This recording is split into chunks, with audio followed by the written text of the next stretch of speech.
I think that the highlight in the past year is the institutional adoption of Bitcoin and the maturation of the asset class, along with the education of millions and millions of people as to why they might want digital property, what is a digital commodity, and what's its place in the macro economy. Now, to be clear, I still think we're very early, but that phrase, there are decades when nothing happens, and you know, weeks when decades happen. It really refers to paradigm shifts, and if you think about the paradigm shift when automobiles arrived, there's the famous snapshot in New York City where there's just a bunch of horse and buggies, and 10 years later, it's all cars. And in that 10 years, you adopted it.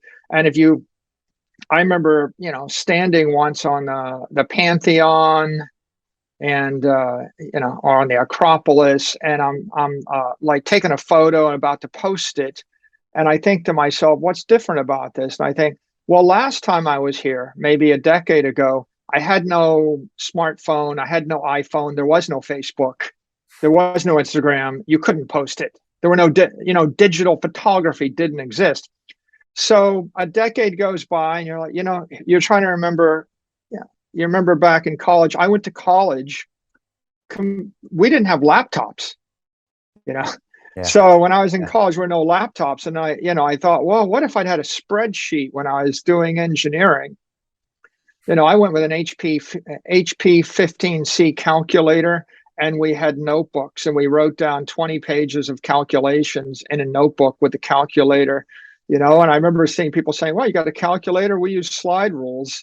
And you fast forward a decade and people have laptops. You fast forward another decade, they have internet. You fast forward another decade, they've got YouTube and simulations. And now you're starting to question whether or not you even needed to go to college at all. Maybe you could have just sat at home.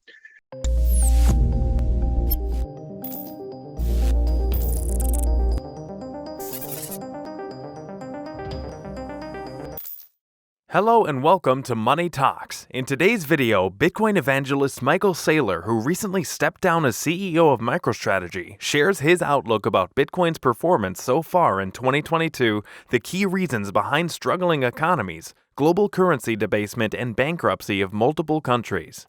Michael also updates about his biggest learning about Bitcoin so far and why people shouldn't trust banks and governments right now. Make sure to stick around till the end of this video where Michael Saylor explains MicroStrategy's growth trajectory since Bitcoin adoption and how it has outpaced Google in the last 2 years.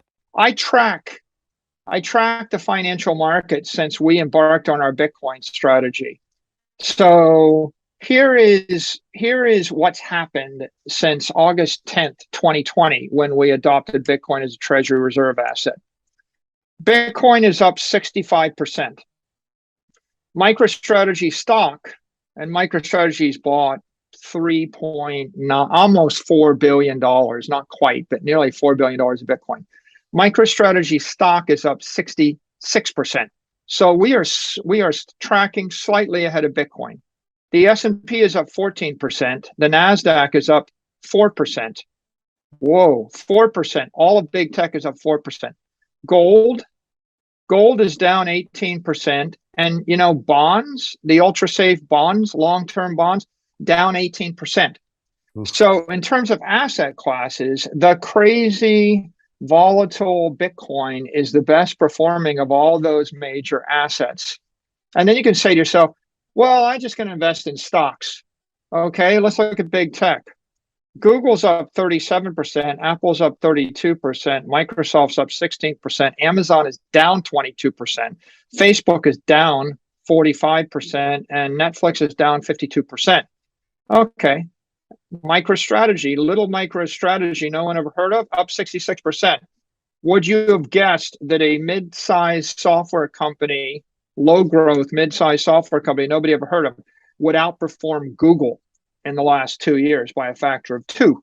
Michael Saylor stated that Bitcoin is becoming stronger despite the Ethereum merge. According to Saylor, proof of work, or POW, is the globally accepted and proven way to create a digital commodity.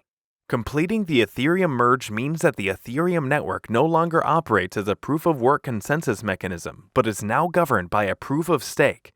Before it happened, the merge was the hottest topic of discussion across the crypto space and even the traditional finance community. While speaking, Saylor also shared his insights on what happens to Bitcoin following the Ethereum merge. So every decade, there's some profound paradigm shift, and the thing that hits you about a paradigm shift is it's such an out of the blue idea that no one can conceive of why you would even want it. So, it took a while before people thought maybe radio waves have a place, right? Or maybe electricity has a place in the world, and why would I want a railroad? But I think now we're staring at this paradigm shift of digital energy. And why would I want to move a block of $1 billion of something from point A to point B through cyberspace in a split second with instant final settlement, right?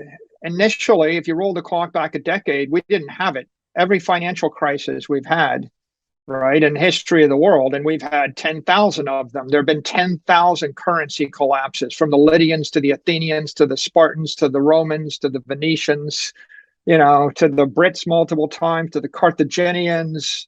You could just go on, and the Persians, and go on and on and on and on.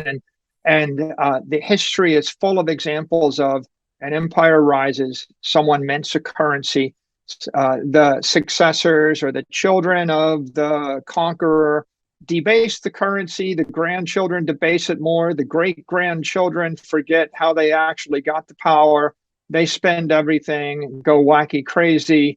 Pretty soon the economy collapses, you can't pay your soldiers, they all defect, and the barbarians come over the gate and they take everything, including your debased gold. They melt it down, they purify it, they mint their own coin, and the cycle starts again. That's literally taken place 10,000 times.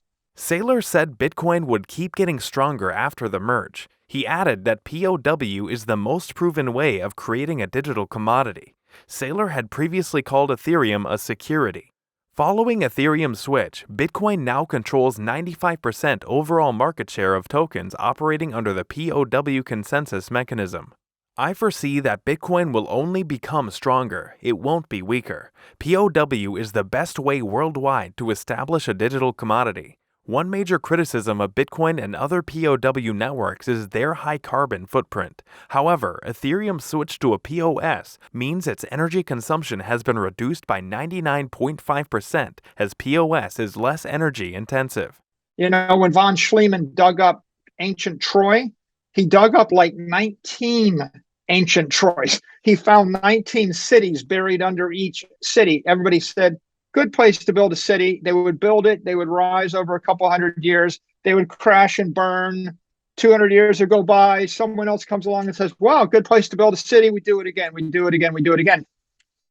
That's the history of money. And that's the history of economics. Along comes Satoshi, and we've got the white paper, and, January 3rd, 2009, we launched this little monetary virus or this idea virus, and it kind of burns very, very low level for a while, and people aren't sure of it. It's a gimmicky thing, and it gets bigger and bigger and bigger, and waiting for, well, why would you need it? And you had to be a visionary to kind of need it or get it. If you lived in Argentina and your currency collapsed, and you remember the currency collapsing, or if you lived in North Korea, or if you lived in Africa and your currency collapsed and you watched your family get wiped out, then maybe you get it. But, that wasn't the mainstream, right? The Western world is not run by people that lost their family's life savings in Africa or South America. So it was an interesting idea, but it was a fringe idea until 2020. And in 2020, the monetary inflation rate tripled in the US. And what we saw was, in the world's best economies, you're losing 15 to 20% of your economic value in the currency every year. In the second tier economies, you're losing 30% or more. Like the Japanese yen is down 24% against the dollar in the last 12 months, right? And in the tertiary economies, you're losing 50, 60, 70% of the value in the currency. And that's where you get a Sri Lanka, where literally the entire government collapses, or where what you're seeing going on in Africa and Zimbabwe right now, or famously in Lebanon, where people have been breaking into banks, taking people hostage to get their own money back. The MicroStrategy CEO added that Bitcoin has enabled the monetization of unused methane gas and natural gas energy sources. Nevertheless, MicroStrategy continues to increase its Bitcoin holdings. On September 10th, the company filed with the SEC to purchase more Bitcoin. According to the filing, MicroStrategy would sell $500 million worth of MSTR stocks to fund this purchase. So, what do you think is the key reason behind collapsing economies and struggling markets? Tell us in the comments. Also, don't forget to like and subscribe. See you soon with the next video. Thank you so much for watching.